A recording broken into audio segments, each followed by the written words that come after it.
भस्म महिमा अध्याय 29. सिद्धमुनी नामधारकाला म्हणाले, श्रीगुरूंनी त्रिविक्रम मुनीला भस्म महात्म्याची कथा सांगितली ती मी तुला कथन करतो. कृतयुगामध्ये वामदेव नावाचे एक ब्रह्मज्ञानी योगी जटाधारी वल्कले व व्याघ्रजीन धारण करणारे असे.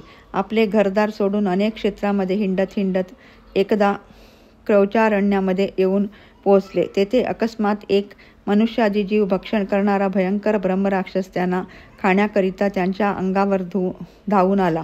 तरी हे महाज्ञानी वामदेव मुनी निर्भयपणे त्याच्या पुढे उभे राहिले.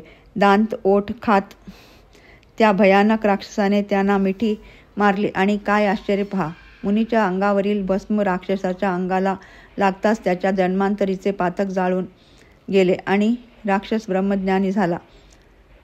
अनेक हत्ती घोडे व मनुष्य खाऊन ज्याची भूक शांत होत नव्हती असा हा राक्षस मुनीच्या अंगस्पर्शाने ज्ञानी झाला आणि मुनीचरणावर लोळू लागला. तेव्हा मुनीश्वरांनी त्याला उठवून तू पूर्वजन्मी कोण होतास आणि या वनात का येऊन राहिलास असा प्रश्न केला. तेव्हा तो म्हणाला, मला माझ्या पूर्वजन्माचे स्मरण आता होऊ लागले आहे. मी पूर्वीच्या 25 जन्मापूर्वी दुर्जय नावाचा अत्यंत दुराचारी राजा होतो. मी अत्यंत विषयासक्त असून व्यभिचार व मद्यपान यांचा अतिसेवनामुळे मला अनेक व्याधी जडल्या व क्षयाने मी पीडित झालो असता शत्रूंनी माझ्या देशावर आक्रमण करून सर्व राज्य जिंकून घेतले. मला घातपाती मरण आल्यावर मी अनेक वर्षे नरक भोगले आणि त्यानंतर सरडा, माकड, मांजर, उंदीर, गाढव असे क्षुद्र 24 जन्म पाहून या 25वा जन्मी तर ब्रह्मराक्षस झालो. मुनी महाराज, तुम्हाला पाहून माझ्या अंतःकरणात तुम्हाला भक्षण करावे अशी दुष्ट वासना आली आणि आपल्या अंगस्पर्शाने मी पुनीत झालो. स्वामी, आपल्या अंगस्पर्शाचा हा कसला विलक्षण महिमा आहे त्याचे मला ज्ञान करून द्याल का? वामदेव म्हणाले, माझे सर्वांग भस्मांकित आहे. त्यातले थोडेसे भस्म तुझ्या अंगाला लागताच तू ज्ञानी झाला आहेस. या भस्म महिम्याची तुला एक दृष्टांत कथा सांगतो, ऐक. पूर्वी द्रविड देशामध्ये एक आचारहीन आणि हीन जातीशी व्यभिचार करणारा एक ब्राह्मण होता. त्याला त्याचा आप्तेष्टाने बहिष्कार घालून हाकलून लावल्यावर तो व्यभिचारी चोऱ्या मोऱ्या करून उदरनिर्वाह करू लागला.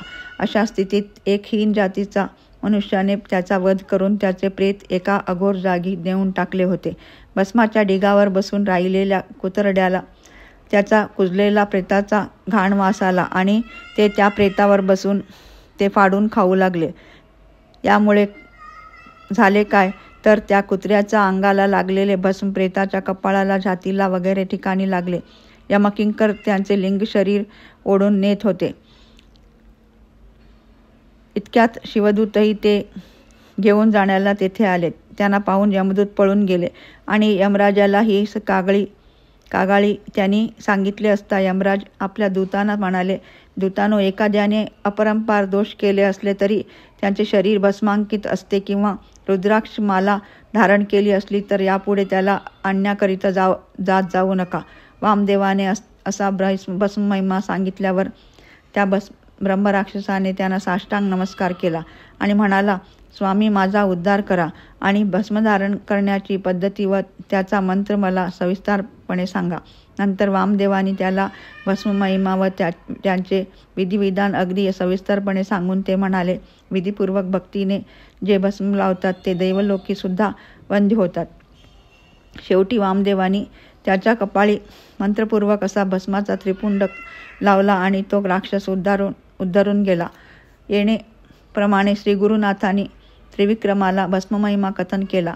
सिद्धमुनी नामकर्णीला म्हणाले, श्रीगुरूच्या उपदेशाने त्रिविक्रम मुनीला ज्ञानप्राप्ती झाली. 29वा अध्याय समाप्त. श्री गुरु दत्तात्रेयार्पणमस्तु. शुभम भवतु.